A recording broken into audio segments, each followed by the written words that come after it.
I think we'll move on then to our second speaker, who is Shailendra.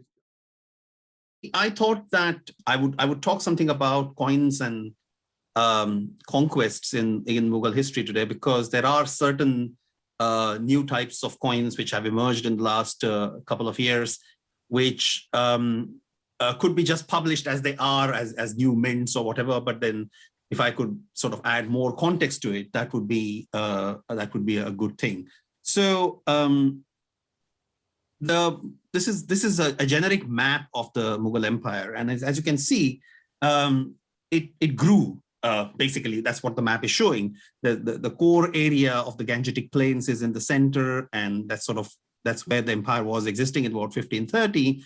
And from there onward to the end of Aurangzeb's reign in 1707, the empire had stretched all the way down to Tamil Nadu. So obviously, when an empire grows in such fashion, it's not without campaigns and conquests. That's basically the bulwark of the imperial expansion that you see here.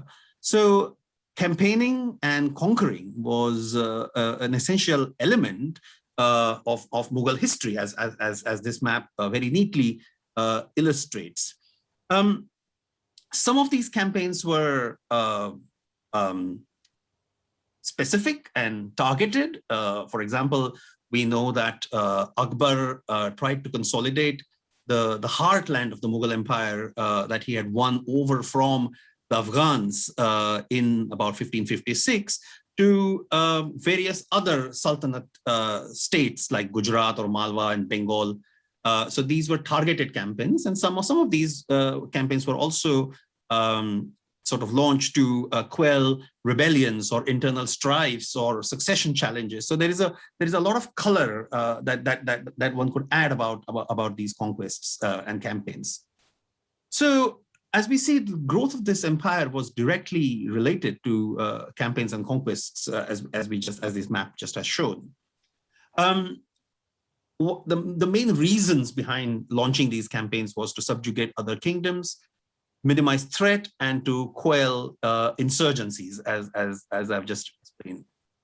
What is quite interesting is that where do coins sort of fit in all this history, is that as the Mughal state evolved, there was a direct correlation that was established between fiscal administration and the military market. And this was through a system of military procurement, if you'd like to say, which was called Mansabdari system. And under the Mansabdari system, each individual of repute or nobleman of repute was created a Mansabdar, and that is holder of a Mansab.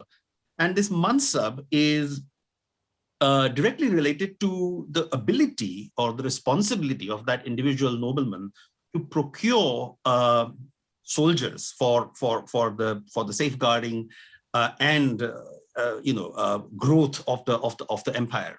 And most often under the Mughal system, these mansabs, the actual offices, were correlated in terms of money, which was related to the number of soldiers, and that money was often paid to the holder of the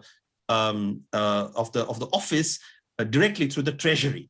Now, there could be another way of paying the person that holds such a rank, and that was by segregating or delegating a small part of land or tract or kingdom or a suba or an administrative subunit attached to that particular mansab. So the correlation between military sort of seeking military support for the growth and the defense of the kingdom was directly related to the fiscal administration. The taxes that were collected through fiscal administration were disbursed through the Mansabdari system. At least a good part of them was disbursed through the Mansabdari system towards the upkeep of the military, the army of the empire. And together with these two sort of aspects, the traditional role of the coinage as a declaration of authority, of course, and a mode of military payment. Soldiers were paid in coins. So this was also sort of brought into context with a strategy of fiscal integration and giving monetary stimulus to what was, the political economy that was sort of fostered in these kind of parts that were added to the empire. So it was the coinage played a very important role in all these. And this is, as we shall see, this was often because this is the reason that mints were kind of opened very quickly in a province that was campaigned and acquired into the empire, so that there would be enough sort of monetary stimulus for tax collecting and achieving a fiscal integration of the empire, of that particular region within the larger corpus of the empire. The evidence of coins, therefore, is quite interesting. It is mainly for the chronology of campaigns, as we shall see in a minute, but also as markers of political change, because many times you find that coins, obviously, as we know, this is a very typical, very well-known numismatic phenomenon that the appearance of the currency cannot be changed overnight. So when a new province was added as a result of a campaign into the Mughal empire, many times the Mughals, particularly under Akbar, carried on with the previous type, the previous currencies that were there. So this was the actual change in coinage, the name in which the coinage was introduced as markers of political change is quite important. But there is also one very significant sort of penumbral or peripheral aspect of coins, and that is the assertion of identity and control. And this often involved changes, that the name changes, the places that were acquired or conquered, their names were changed, and this is also very well reflected in the coins. But beyond these kind of functional stories, coins were also objects of celebration. So whenever a province was conquered, a celebration was held and a court was held. So they became then subsequently an intimate part of the courtly rituals and ceremonies that were going on in context with these conquests. And of course, there is the intrinsic evidence that the coins furnish, which is sometimes seen through countermarking. Coins from a subdued kingdom are sort of countermarked with the stamp of the authority of the new kingdom, the new rulers. And also the legends on the coins, they incorporate references to these campaigns and conquests, such as, for example, couplets are incorporated on coins celebrating a victory in a particular campaign. So the coinage as such is kind of closely aligned with the story of campaigns and conquests in Mughal history. This is just a kind of a vague look into major campaigns under the Mughals. This is not by no means this is exhaustive list, but under Babur and Humayun itself, like the very beginning of the Mughal empire, the Babur had to fight a lot of Central Asian rivals such as Turks, Uzbeks, and Mongols, and he launched several Central Asian campaigns, particularly the one very significant one earlier in his career, before he even emerged as a king in India. His campaign to sort of lay claims to his paternal patrimonial throne site, capital, Samarkand, was a very significant one. His son Humayun had to launch several campaigns, particularly in the region of the Northwest, in Northwest Pakistan and Afghanistan, in the regions of Kabul and Kandahar, mainly to quell insurgencies. So we know very famously that his brother Kamran had rebelled against his authority. So he had to sort of send a lot of military presence to actually quell that rebellion. So there was a constant military engagement, particularly in the earlier part of Humayun's reign, to quell insurgency in the northwestern parts of the subcontinent. Akbar, when he ascended the throne, launched a very instrumental, purposeful drive to expand the empire, and launched campaigns against Malwa, Gujarat, Kashmir, and Bengal, but also against Mewar, Gondwana, and Deccan. And some of these campaigns were long phased. For example, Gujarat and Bengal each had two very distinct phases with lots of skirmishes and fights going on in between. Similarly, for Jahangir, there was a campaign for Mewar in a prolonged campaign in the Deccan, which again lasted in 2 phases, and then of course a campaign in Orissa, of which we will hear more about towards the end of the presentation. Shah Jahan launched a very significant campaign in Central Asia and all the way to Balkh, which is back of the beyond northern Afghanistan, and again with a wish to reconquer the ancestral lands of the Mughal Empire.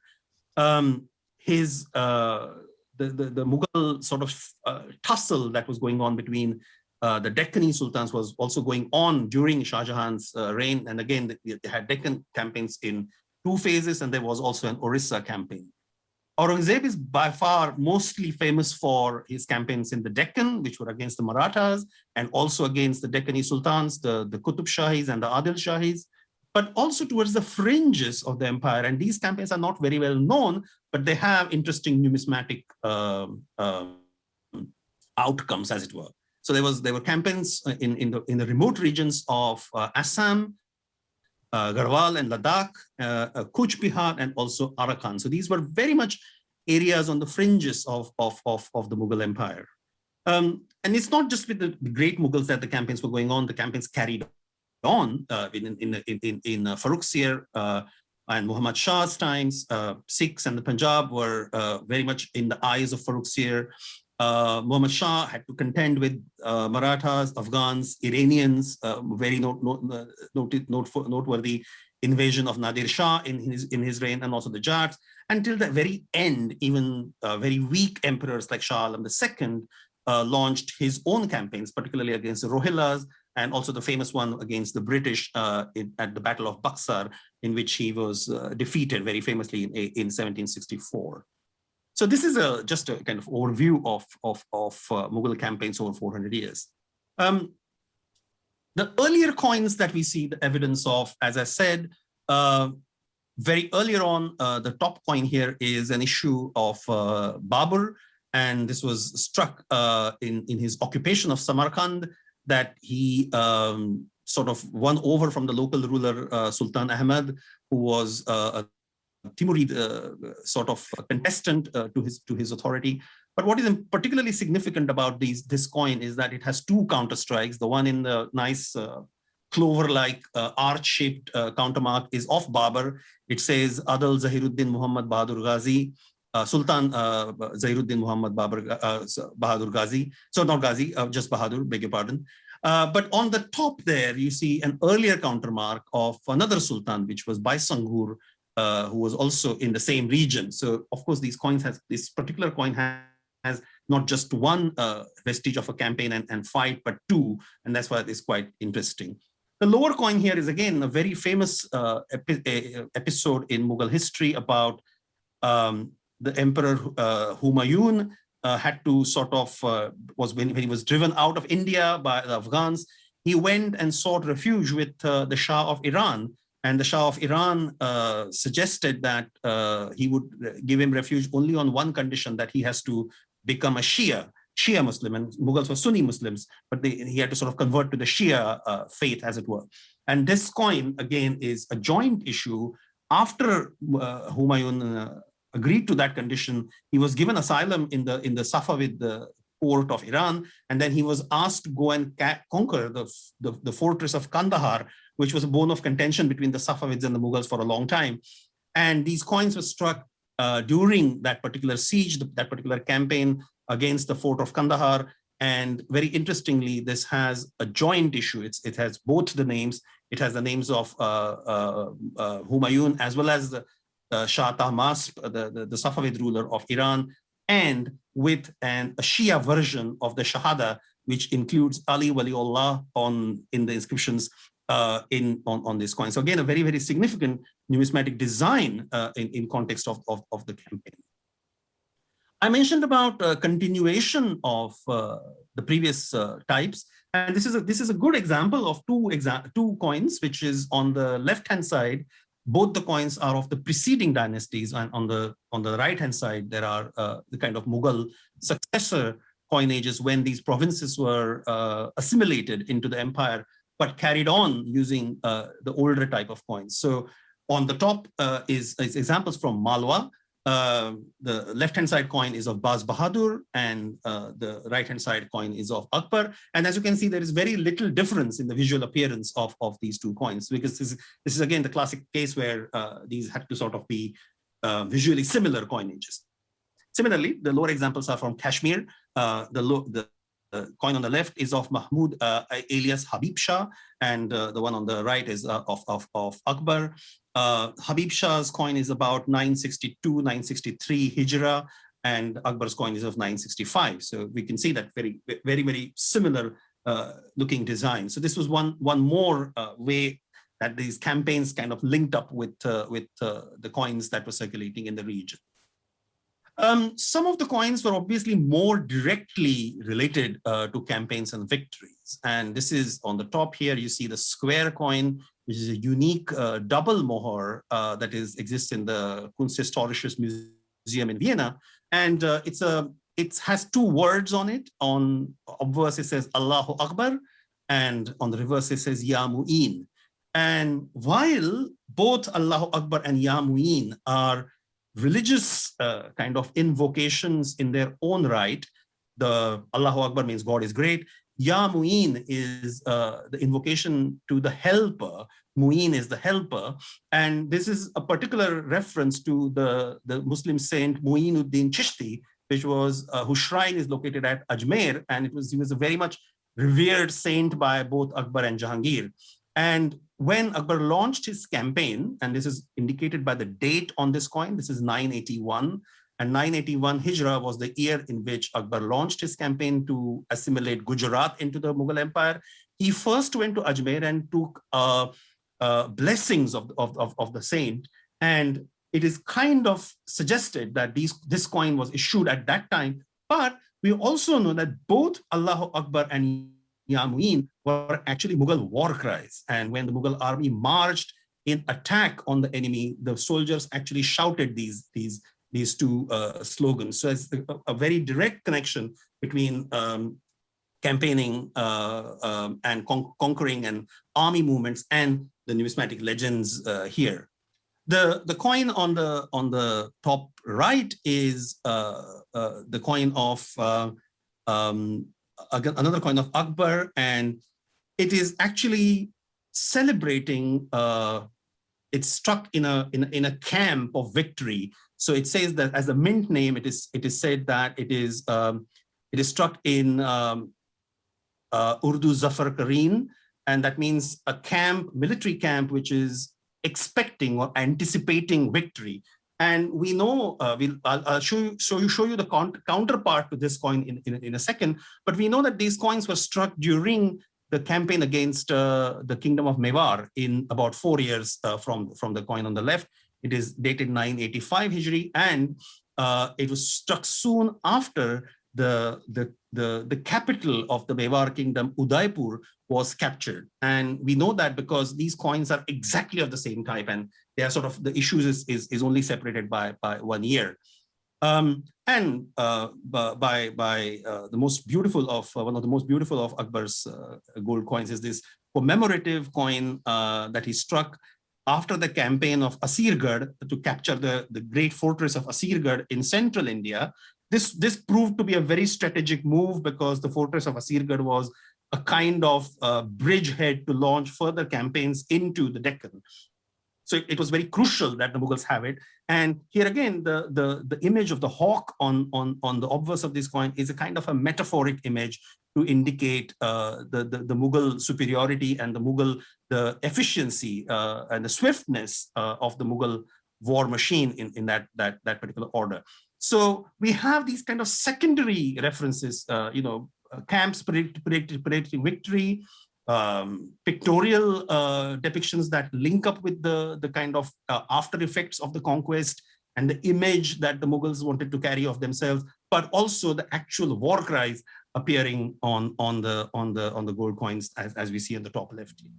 So it is more than just this is where it gets sort of beyond functional in that respect. Of course, every campaign leads to a victory, as it were, and at least the Mughals hoped so, that it would lead to a victory. And the word for victory, fatah, or the Farsi word for victory is fatah, and then that also makes an appearance in various iterations on these coins.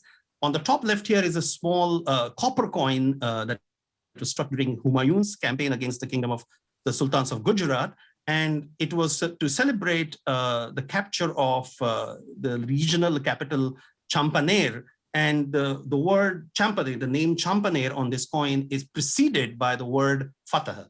So it means it was struck in as a victory coin, and after Champaner was conquered. So it says Darab Champaner Fatah on in the legend. The one on the top right here is again a very beautiful coin of Jhangir, struck while he was stationed in Ajmer in his 10th regnal year to conduct a campaign against the kingdom of Mewar. And the first phase of this campaign was conducted by his son, Prince Khurram, who later became Shah Jahan. And this was his kind of, his sort of rite of passage as a Mughal prince to lead a campaign against the kingdom of Mewar. And here the couplet actually mentions that this is a coin struck for victory. It has the word Sikha-e-Fateh incorporated into the couplet. So this was a coin struck for victory, and again has a direct correlation with that. Sometimes, as I mentioned, that the names were changed, and the lower left coin is an example which was struck during Shah Jahan's campaign in the Deccan, and this was struck in the Deccan town of Dharur, not very far from the town of Kandahar, which Amol was just talking about. And the name of Dharur was changed to Fatehabad, or the abode of victory, as a result of its conquest. And this coin was struck with that particular mint name as Fatehabad. And of course, then there are there's an addition of epithets. So the last coin, which is on the top bottom right, is a coin of Aurangzeb, and it is struck at Ujjain, which carried an epithet Darul Fatah as a seat of victory. And what victory here it's being referred to is not exactly a campaign against anybody else, but a victory against his own brother that he secured to actually become the emperor of India. And this was this victory was secured against Dara Shikoh in the town of Dharmat, which is not very far from Ujjain. And that is the reason why Ujjain had this kind of sobriquet or epithet, which was called Darul Fateh, the abode of victory. So victory being a very important part of the campaigns. 4 examples of how the campaign kind of was carried out and spread and led to formations or functioning of different mints. And part of it, it's got 2 stories here. There is, as I said at the beginning, there was an imperative that the Mughal coinage, the Mughals, when they actually conquered a particular place, had to celebrate the conquest, but also to encourage monetization and encourage fiscal activities in the region. They had to produce coins so that taxes could be collected in coin terms and troops can be paid. I wrote about this particular campaign coinage of Shah Jahan's campaign in the Deccan, in an old issue of John's. And here you see 4 different mints. The first on the top left is Ausa.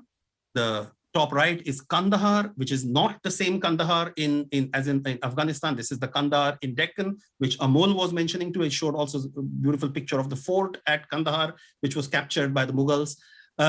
The gold coin is of a place called Aurangnagar, which was a name that was given to Mulher in Deccan.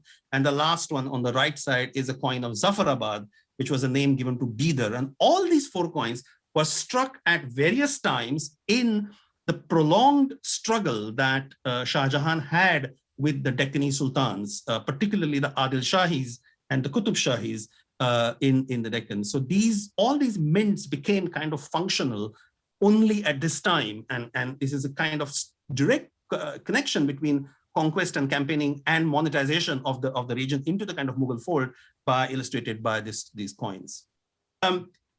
The ceremonial aspect of it is shown by these 3 examples, and this is the coin that I was mentioning a minute ago, and this is the coin of Udaipur. As you can see, it is exactly the same type as the coin struck in the camp anticipating victory that I showed a minute ago. And here the name of the mint is written as Muhammadabad Urf Udaipur. Udaipur that was aliased as Muhammadabad, but also very significantly, the the middle divider on the reverse is the word maftuha, which means captured or conquered or won over. So a coin that was connected with celebrating the capture of Udaipur. Similarly, the small coin on the top right is actually a nisar, which is, as we all know, or coins mainly used for scattering in processions, mainly to ward off the evil eye and as a kind of a celebratory aspect of Mughal courtly life. And this was struck in the mint of Aurangnagar, which was obviously the town of Muller that was captured in 1645 by the troops of Aurangzeb. So at this time, Aurangzeb was the viceroy of Deccan and in charge of leading these various campaigns. So the coin is actually struck in the name of Shah Jahan. And similarly, the lower coin is, again, this is something that I have written recently about in the Numismatic Digest, about the Shah Jahan's campaign in Balkh in Central Asia. And this is actually a quarter rupee nisar, a unique one so far, which was struck in Balkh up in the very northern parts of Afghanistan, almost bordering on Uzbekistan, probably the northernmost Mughal mint ever. Sometimes the campaigns meant that coins were issued in the name of the Mughals to pacify or to placate them rather than to actually allow them to rule. And these are 4 classic examples of such coins. And again, all of them are fairly rare mints. The top left coin is a coin, unique coin so far, which is of a mint called Tibet Kalan or Greater Tibet. And this was struck when the Mughals threatened the kingdom of Ladakh, which is in sort of very northern parts of India, bordering on China and Tibet. And this coin was published by the late Nicholas Rhodes in a superb article in JONS or ONS newsletter as it was then. But this coin was not struck by the Mughals themselves as to indicate a control over the province, but it was struck by the local king who was asked to accept Mughal sovereignty. And as an indication of accepting Mughal sovereignty, coins were struck in the name of Aurangzeb with the mint name of the kingdom. Similarly, the coin on the top right is from the other end of the spectrum of the geographical area. It is from Trichinopoli in deep south of Tamil Nadu. And here again, something similar happened. The Mughals threatened the local kingdom, which was ruled by a queen at that time, a queen called Mangamma. And these coins were struck to acknowledge, to show that the kingdom had sort of temporarily subdued, has accepted Mughal sovereignty. So the coins on the lower are quite different in that respect, but this is the one on the left-hand side is struck at a little place called Dicholi in Goa, and this was issued under the auspices of a local feudatory ruler whose dynasty later became a ruler of a very small princely state called Sawantwadi. But again, this is again very much similar. The Mughals themselves had very little in this, but since there was a Mughal campaign going on, the local rulers were very much keen to show their subservience to the Mughals so that they could ward off the Mughal threat, as it were. And then lastly, the one on the top bottom right is a coin struck at Nawanagar on the western end of the country in Gujarat, and this is a coin where Nawanagar has been given a new name, Islamnagar, and this coin was struck because there was a succession dispute, and the Mughals kind of sided with one of the parties at that point. That party then accepted Mughal sovereignty by striking coins with this new name, Islamnagar. Lastly, just a quick thing about 2 rare coins which have turned up quite recently, and these are to do with Jhangirs campaigns in Orissa. And this is the specific instance that I would like to bring to everybody's notice here, which has not been published elsewhere. Orissa was a kingdom which was kind of retained a sort of non-Islamic presence or Hindu presence for a long time. And it was kind of sandwiched between Bengal on one side and the Central Indian tribal kingdoms on one side. In early 17th century, it was ruled by, there was a strong presence of a strong presence of a weak kingdom. That sounds like a paradox, but it was kind of a buffer kingdom in Orissa at this time, and that was ruled by Bhoi dynasty. And the king at this time was a guy called Purushottama Deva, and the kingdom was called Khurda, which is still the name of a district, and this is the Bhubaneswar Cuttack region. What was more significant is that this particular family, the local rulers, were also the guardians and the custodians of the very holy Hindu site of pilgrimage of the temple of Jagannatha at Puri, which is the sort of prime pilgrimage site in the region, and as such had a lot of income that was coming from these pilgrimages. The sources that tell us about these campaigns are the Mughal chronicles, Tarikh Jahangiri, and there another book called Baharistan-ul-Ghaibi, which was written in about 20 or 30 years later. But there is also an Oriya text called Madalla Panji, which is kind of a local Oriya history chronicle that tells of various local rulers and politics. Orissa was added originally to the Mughal rule during Akbar's reign as a kind of a fallout of Akbar's campaigns against the Afghans of Bengal. So this is kind of a campaign leading to a campaign. So when the last Afghan king of Bengal was defeated, he sort of sought refuge in Orissa. And that's the reason that the Mughals sort of went after him and captured him in Orissa. But of course, that the whole province was not subdued for a long time. And there were nearly 4 campaigns that were launched soon after the death of Akbar to consolidate the Mughal presence. The first campaign was launched in 1607, very early years of Jahangir's reign, and that was when Hashim Khan was the governor of Orissa, and the campaign was led by a noble called Keshodas Maru, and it was launched in 1607. The second campaign, and each of these campaigns, I'm not going into the details, but each of these campaigns brought forth some kind of fruits of the Mughal control was sort of inching towards consolidation with every campaign. The second campaign was launched under the reign of the rule of Rai Kalyanmal, who was again a Hindu courtier, the son of the famous Rai Todormal, who was the most famous diwan or exchequer minister for Akbar. And he was the governor of Orissa for 1611 to 1617.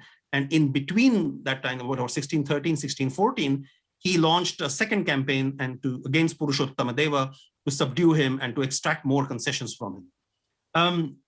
A third campaign, which was launched by Mukarram Khan in 1620, that actually led to a very important religious conflagration at this time, and that was the desecration of a very important Hindu shrine in the region, which was the shrine of Sakshi Gopala.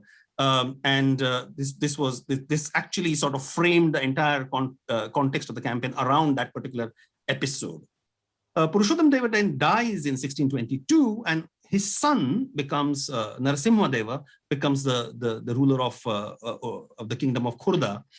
And the fourth campaign that was launched against this was in 1623 and 1624. And this was when Asif Khan was as the governor and Mirza Ahmad Beg as the Subadar of the province. But these two names are quite interesting because by this time, the authority of Jahangir himself as an emperor was waning very much. And his wife, famously Nur Jahan, was actually de facto ruling the emperor. And these guys, Asif Khan and Mirza Ahmad Beg, were her direct relations. So Asif Khan was her brother and Mirza Ahmad Beg was Asif Khan's son. So it was Nur Jahan's nephew. So they were ruling Orissa. And this was the last campaign, 1623, 1624, was launched against. In the meantime, there was a kind of interlude of Shah Jahan, who rebelled against his father while he was in Deccan, and then appeared in Orissa, but then went towards Bengal. And this particular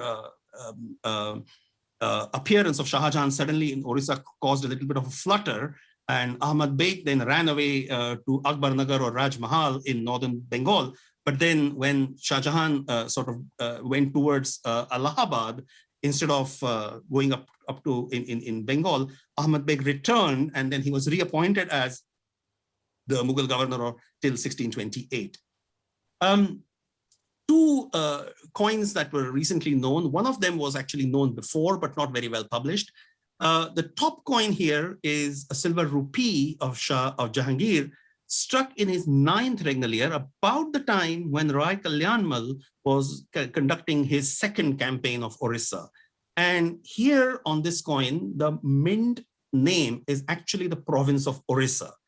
And it's a couplet legend. It reads, Sikka Zaddar Orissa Shahenshah Geti Pana Shah Nuruddin Jahangir ibn Akbar Badshah. So the obverse says that the coin was struck in Orissa by the King of Kings, the refuge of the world, King Jahangir, the son of Emperor Akbar. That's what the inscription says. Now, this is probably one of the rarest mints of Jahangir, and struck right in the middle of the 2nd campaign of Rai Kalyanmal against Purushottam Deva.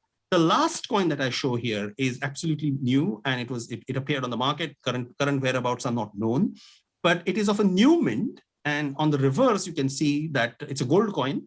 And on the reverse, the mint name is given as Noor Nagar Urf Khurda.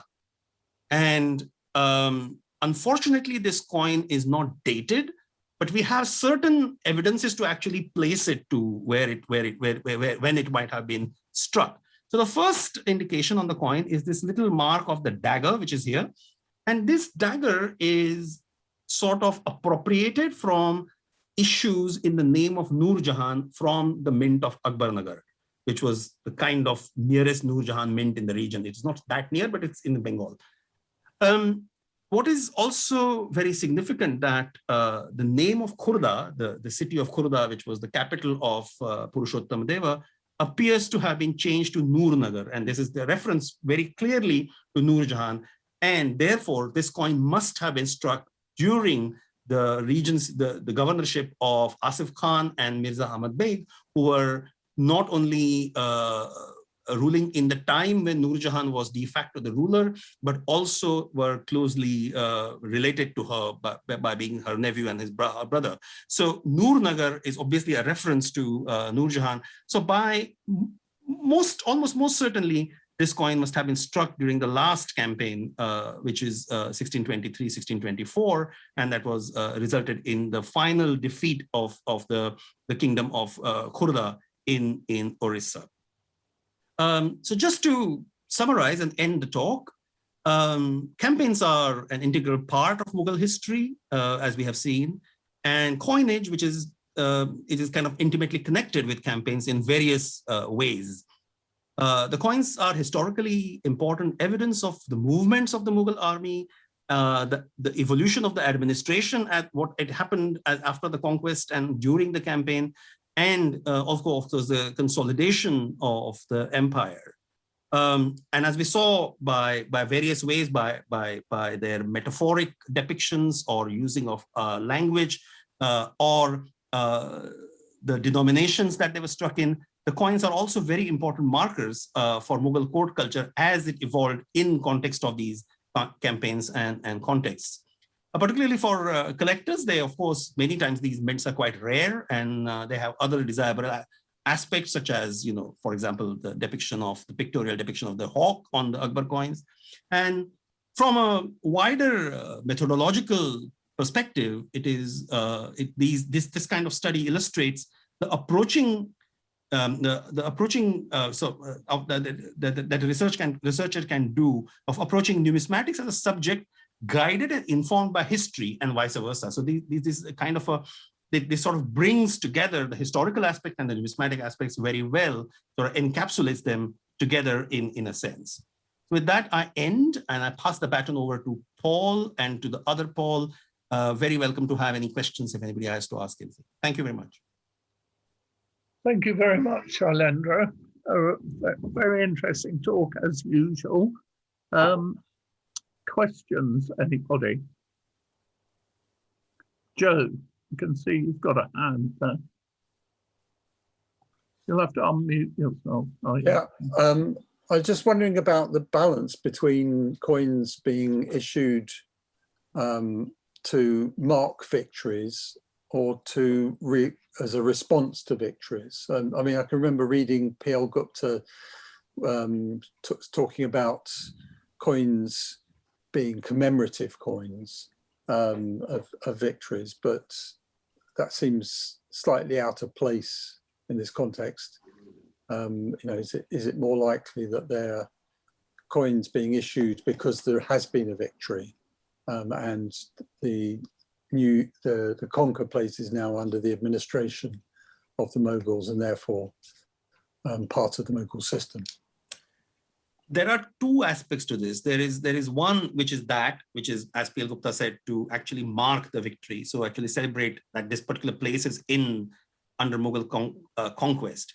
But there are other instances where the conquests have been celebrated in a completely different place. So the coins of, for example, the Jhangir coins, the victory coins of Jhangir struck in Ajmer are actually celebrating the conquest of a completely different, that has happened at a very different place. So it's both really. It's you know, it's one is to say commemoration that can happen either at the place or at the Mughal capital, as it were, where the king was present, or soon after the conquest, when there was an imperative to actually feed the fiscal machine, as it were. And that was sort of married to the idea that this place is now Mughal. Does that make sense? I mean, I'm slightly lost on your first, on your question anyway. I mean, like, what I'm not sure what was P.L. Gupta's reference. Well, it's just that you know, because a coin is struck in a particular place, is it a commemorative coin, or is it a coin that has a function? I think it's both. That's, I mean, so I was answering on the right track, because I think it's both, because it's in certain cases, for example, the mints at, say, Kandahar or Ausa in the Deccan, there is good evidence to believe that apart from marking the Mughal presence there, they were also very much part of the, because they're struck about a couple of years after that, the actual event of the conquest. So they were, you know, the mint was being operated there as a functional kind of unit to add, you know, to sort of bring the region into sort of Mughal monetary picture, as it were. But then on the other hand, there are, I mean, for example, the coin that was struck, the gold coins that were struck were surely commemorative. Mm. So that is definitely to celebrate the conquest and nothing else. Do you think the idea of Kutba and Sika plays a part in this?